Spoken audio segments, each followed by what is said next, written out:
To all our Herald TV viewers, a very warm welcome. You are about to witness our program entitled Health and Happiness.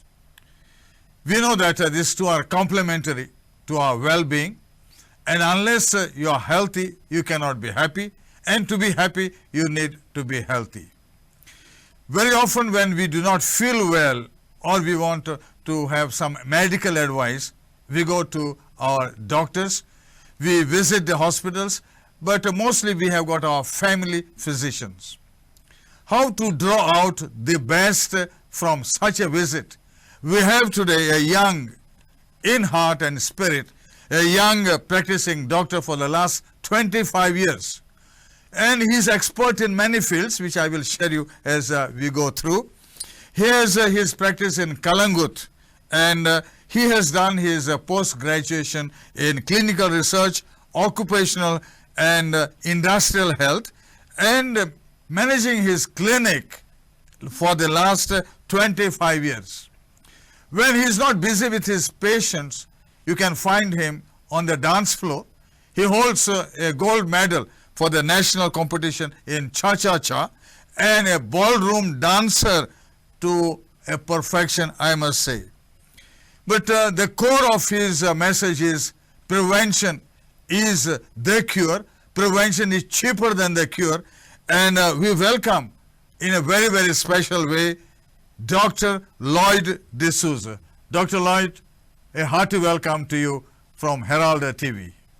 Thank you. It's a pleasure being here today, and a shout out to all the audience who have logged in or tuned in to this beautiful event on health. And yes, we are talking about prevention being better than cure today. The topic for us is how to make your visit to your family physician, or for that matter to any doctor, the most effective visit. And when you go to the doctor, are you prepared? That's what Dr. Lloyd will share with us. Over to you, Dr. Lloyd. So basically, it's just like public speaking. Now, we are part of a Toastmasters meet or a public presentation. We talk about communication. And there are two types of communication: the basic effective one, like a lecture in your class, and something called effective communication. Now, your doctor's meeting is a very, very important meeting, simply because it is connected with your health. It's either your health or a relative or someone who is accompanying you. So you better make sure what happens there is an effective communication. So what's an effective communication?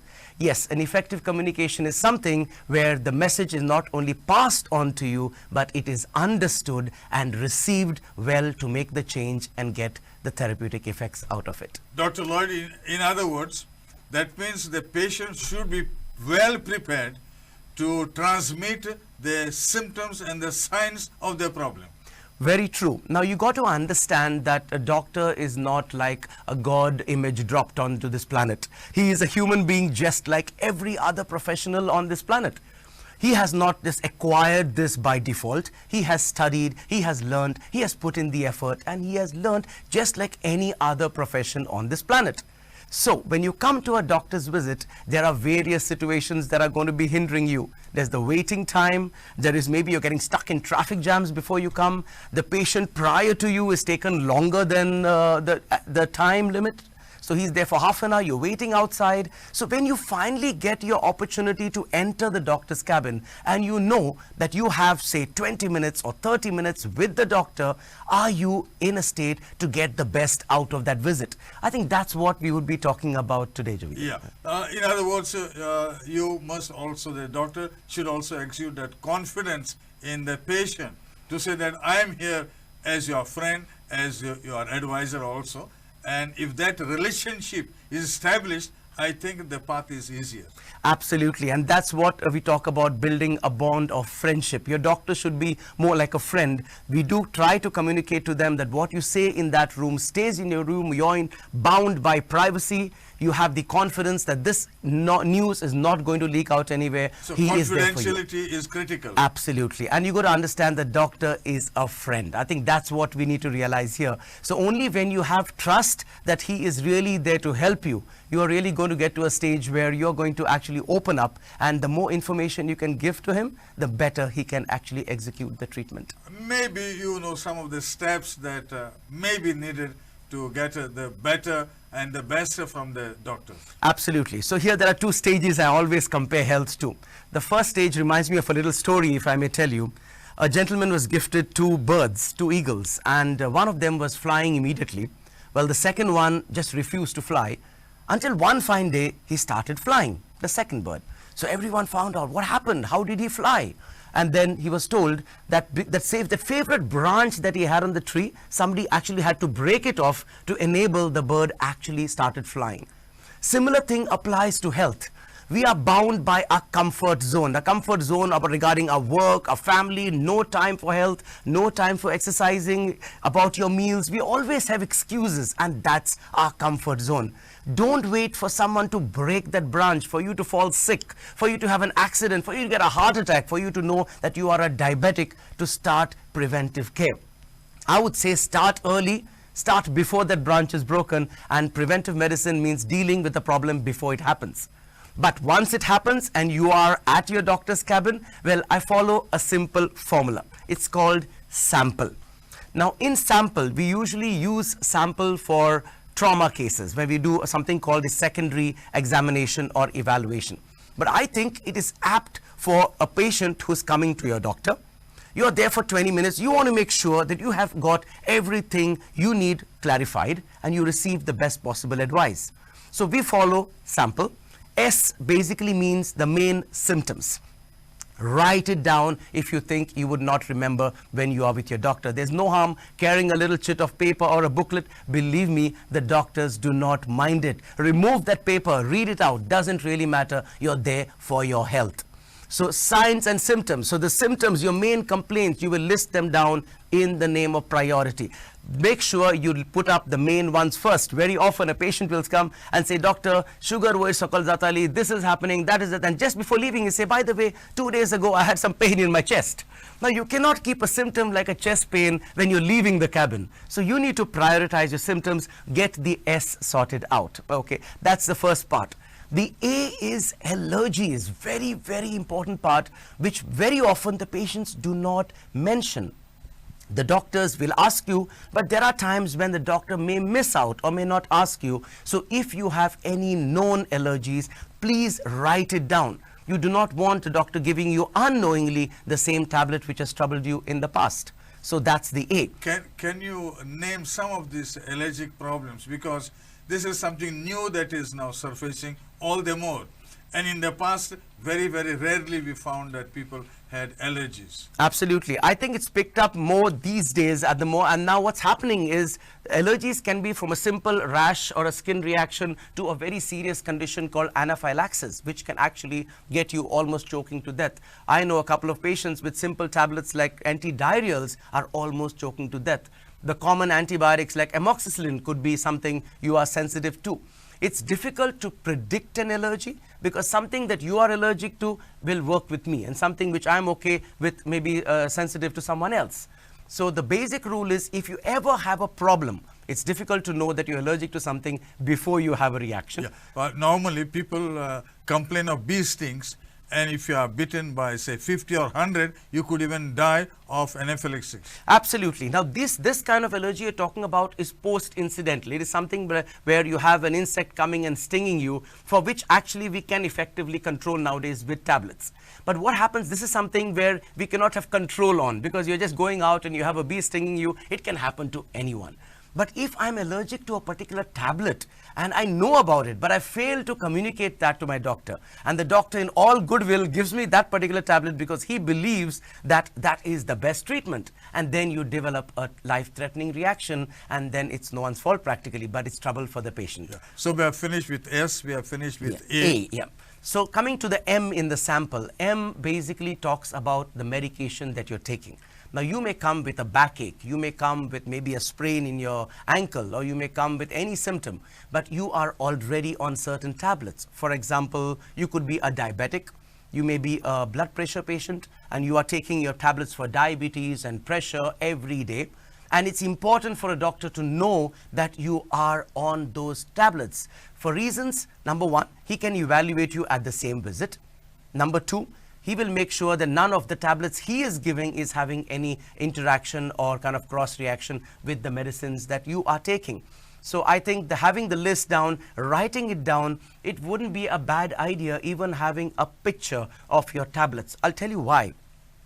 Brand names change. And in India, we have so many brands of the same tablet. Like a paracetamol is called Panadol, it's called Crocin, it's called Dolo. It can be called by 100 names. So what brand I, as a doctor, am used to may not be known to another doctor, especially when you're traveling abroad. Now, when you have tourists coming into India and they fall sick and they tell us, yes, we are on tablets, they don't sometimes carry their prescriptions. So at that time, that brand name in their country is completely different to what we prescribe here. So that makes it very difficult for us to realize what tablets or what medicine you are actually taking. So if you have something that you're taking regularly, maybe you need to have a picture of the tablet or the composition. We call it generics more than the brand name, because the brand name may change, the generic name doesn't. A paracetamol here remains a paracetamol. So would it be advisable, if you have the prescription with you, to carry it with you also? Absolutely. I think at least a picture. We are in a digital age now. It's easy to have digital folders. It's easy to have it on your drive. So it's very convenient. So I would recommend that all the vital information, your important test, and ECG, your latest ECG, stuff like this should be on a digital platform, either on your email or on your drive. So anytime, anywhere you're traveling and you need to see a doctor, it's just one download away. Yes. And then we go to the next. Yes, so that's done with SAM, and now coming to the fourth one, which is P. P basically stands for your past history. Now, past history is something that is connected to the recent past. You might have been visiting me for the first time, so I really don't know what has happened in the past. Or you may be following up after 6 months, after 1 year, after a really long time. So there are a lot of events that could have happened in between during this phase. Like you might have undergone some surgery, you might have been admitted in hospital for some reason. So these things matter when you come to your doctor. If you're coming for a stomach ache and you've had a surgery of the abdomen a few months ago, mentioning to the doctor does help him correlate, because it could be connected in some way or the other. So the next part comes as to the past history, which is connected to your medical history over the past 6 months to 1 year. Yes. And then we proceed to the... Yes, the next one is basically L. Now, L is more important, it's kind of important when you come for procedures. L is your last meal timing. It's when have you consumed your last meal. For example, if you've come into my clinic to do a sugar test, I need to know whether this is a fasting sample, is it a random sample, or if you have come in, say, for a procedure, you have done a procedure which requires a short anesthesia sedation, then you need to be having a certain amount of gap or a certain amount of hours before we induce you. Or if you're going under anesthesia, we cannot do it when you're on the full stomach. So if you have had a meal and you're undergoing a procedure, you need to note down that time, because then your doctor knows as to how much of time we need to keep to be a safe procedure without causing any unnecessary risks. And the final part of the sample is the E. E is the events. Now, events simply means what have you done so far. For example, if you had a backache, you had a fall about 5 days ago, or you had a fever episode 3 days ago. You haven't come to me because it was a Saturday and then it's a Sunday. My clinic was closed, no doctors available, no labs were open. So what have you done? You have taken maybe some paracetamol or some other painkiller, or someone at home had a particular cough syrup which has lent to you and you've been taking the cough syrup. Now these are events what you have done over the past 2 to 3 days in regards to the same problem for which you come to see the doctor. So that would be the last part. So that would cover what have I done as a patient for the ailment so far. So if I come with this on a platter to my doctor, he can sit And in a glimpse, just glancing through it, he knows exactly what's happening. So we know what are the symptoms we're talking about. He knows if you're allergic to something. He knows about your past history, your medical history. He knows about your medicines. He knows about what you have done so far. And I think he's in a much better position to actually begin further examination. Yeah, so that you are prepared for a sharp diagnosis. Absolutely. And more than diagnosis, actually it saves a lot of time, because what happens is you have given him points which are of importance. Otherwise the patient comes in and sometimes you're talking and mentioning things which are not even connected with his diagnosis. It has to be very relevant to the... Absolutely, absolutely. Yes. So I think if you come into your clinic and you open up with a greeting and then you take out a little chit of paper and you read out your sample to the doctor, I think you'll have a very smiling doctor right Yeah, and I think it is pretty fast. So it all depends on the communication. Absolutely, because what happens is when you are in the clinic and you're trying to remember you're taking about twice the time. If you're trying to recall, what am I taking? Or then he'll think about it, then he'll ask the spouse, have you carried something? Do you remember which one is the other one? Do you know what is the name of that tablet I'm taking? There's a lot of time consumption which happens. Am I allergic? Then again, he'll look at the spouse. Again, he'll think, am I allergic to something? You know, that takes a lot of time. So you have that time when you're seated in the comfort of your house. So in other words, you are talking about a preparation. Yes. As you meet the doctor. Yes. So this prep of sample will be done when you are still at your residence, in the comfort of your bed or your sofa, sitting in your home, listing down all the important things. You have all the time to think about. You can think of it the entire day and you have it in short. So the delivery takes a few minutes. Preparation needs time. So if you can do the prep when you're still at home, I think the delivery is very effective when you're in the clinic. Yeah. Once you give the prescription, what is the next step? I think once the doctor has an idea of what's happening, I think that's when the doctor gets into the examination. Now, one thing I would like to make it very clear out here is, in today's world, I truly believe diagnosis is almost 80% on history and 20% on an examination. And that is so significant. The government has legalized teleconsultations today. Teleconsultation, you could be sitting in Kerala and I could be sitting in Goa, and I would be talking to you and doing a consultation and giving you a prescription, and it's legal now. Okay, that itself proves that a good, effective telecommunication is as good as a physical meet, minus the examination. So I would think if the sample part is really done well and is executed with all its details in, the doctor's 80% of his consultation is almost complete without he even opening his mouth. The patient is still speaking. He has an idea of what's happening. He has an idea of what you're on. He has an idea of what you have trouble with. He already has a mode or plan of treatment even before examining you. Then the 20% I'm talking about is the confirmation. So for the confirmation of what he's already thinking, it's not that he's going to make the diagnosis after touching you. He knows more or less what's happening. So that's when he'll make you lie down, maybe get to the area which is troubling you, complete a clinical assessment. And that assessment is not really more of diagnosis, more of confirming what we already had as a differential diagnosis in mind. So you have diagnosis 1, 2, and 3 in mind. Then you have the patient on the bed, and then you're examining just to confirm that would you go with 1, 2, or 3. And that makes a more effective examination, and that's when we would like to go with actual treatment for the condition. Yeah. What has been your experience for the last 25 years with the patients? Over the last 25 years, it's been a joyride for me actually, because I truly believe in one motto, and that is, besides prevention being the treatment, I would really go with one favorite slogan that I go with, says, a smile is the only curve that can set everything straight. And it really works. When I have an 80-year-old lady walk into my clinic, and in that conversation, in that consultation, I make sure that at least 15% of that time I'm actually communicating with her at a different level, more as a buddy. I would call it like a doctor-patient buddy relationship, what I call it. And I'll tell you something, what I've really realized over the last 2 decades is the patient who actually leaves with a smile on the face are the ones who are actually getting better faster. The doctors tend to realize, or need to realize, that that patient coming in is not coming for a friendly visit. He's coming in because he's in distress. He's coming in because he's not feeling well. He's coming in because of some pain or some element of discomfort. So it's not their choice. They're not going to come and smile at you when you're coming sad. So it is up to us, the physicians, to make sure that they feel welcome in that clinic. Make them feel that you can be trusted, you can be opened up to, you can be spoken to, and he will receive an equal reaction back from us. So gone are the days where we can distance ourselves from them, or we think we are the doctors, they are the patient. I think it's about time where we kind of befriend them, and that's when I see majority of healing happening. So in other words, it's the mental attitudes also that will make up for a quick recovery. Absolutely. It's a big chunk of healing, actually. The best healing is when a patient comes and tries to give you a hug. This lady, I have these elderly ladies who always come and believe me in two things. Number one, they'll give you blessings before they go, and that's a joy. Because in today's world, we're so busy with commercial business and managing of work. Today, to have a lady come to you and give you blessing or give you a hug at the end of the day and say, just coming here, Doctor, I feel very good. It's not just happiness, it's abundance of joy and it's satisfaction to the core. Has it happened in your clinic? It happens so very often. It's so very often, and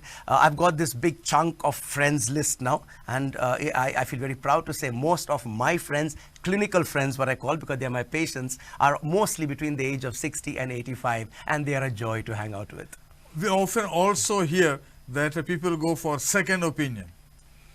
Yes, and that's mainly because not only second, I would say second and third, because we have Dr. Google now. So you have almost every patient. I don't think anyone comes to you without trying out something.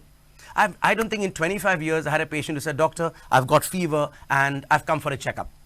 He has taken some tablet, he has taken some pain medicine, he has tried something, some home remedy, he has tried something, he's gone online, he's done his diagnosis, and once he realized that Google, for everything on Google, the most dangerous one is cancer. So then they get paranoid, and then they're worried, and then they're rushing to the doctor. So I think, yes, there are a lot of second and third opinions. I am quite pro or game to the patient taking a second opinion from a doctor. I would be very careful about going online and checking in, because that is only good for a reference point of view. I don't think that would really be a diagnostic test, going online and searching it. But if a doctor suggests a particular mode of treatment, as I said, effective communication. When is it effective? If I tell you and you are convinced that that is the best for you.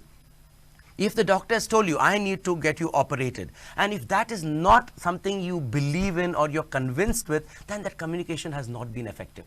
So in that case, you have a right to consult another doctor, take another opinion, see if that doctor has the same opinion, and if then you accept it, that makes it an effective communication, and treatment under an effective communication is always much better.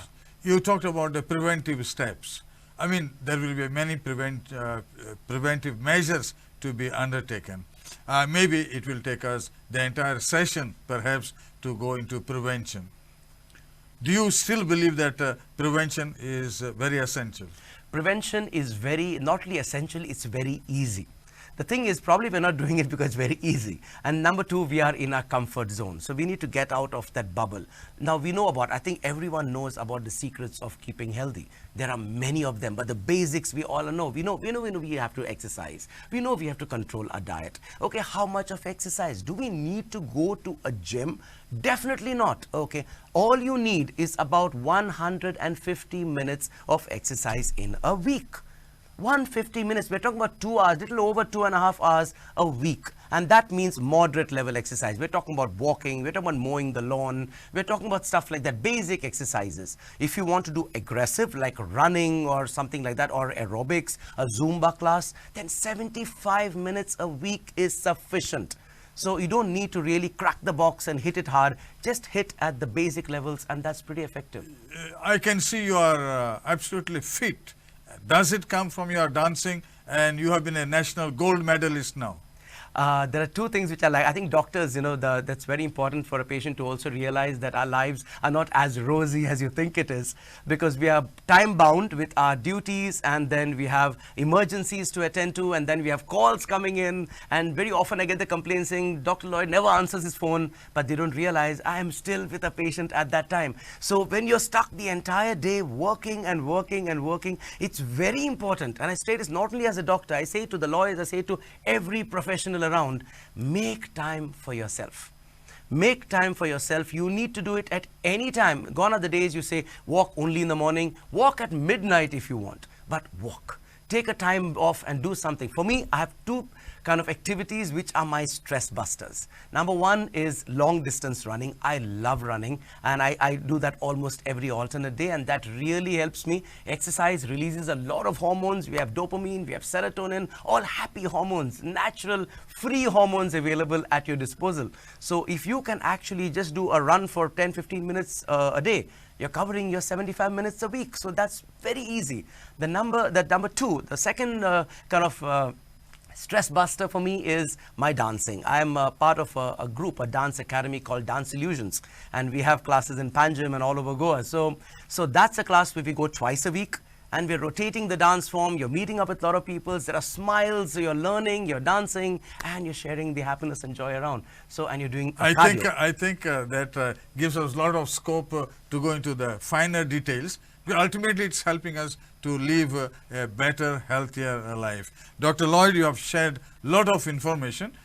We continue. We cannot stop at this, but we thank you for throwing light on so many aspects that were not exactly known to everybody.